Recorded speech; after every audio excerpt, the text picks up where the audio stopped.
Hey everyone, welcome back. Is Vita Mahjong refusing to open at all, crashing the moment you tap the icon or closing before any screen loads? Here's the fix.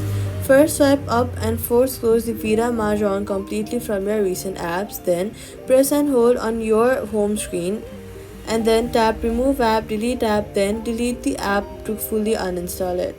Then, go to your app store or before reinstalling, first go to your settings, then go to general, go to iPhone storage, and make sure that you have at least 1 to 2 gigabytes of free space.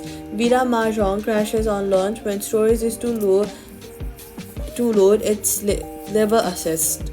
Free up space by offloading unused apps if needed. Then open the App Store and search for Vita Mahjong and tap Get to reinstall it completely fresh after reinstalling.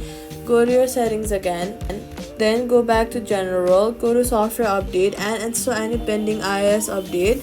Also, go to the settings again, go back and either search or scroll all the way down to find Vita Mahjong, and once you find it, tap on it and confirm that cellular data is turned on so the app can connect on its first launch. So all you've got to do is free up some storage, delete and reinstall from App Store, update iOS, Vita Mahjong opens normally, and that's it. Subscribe.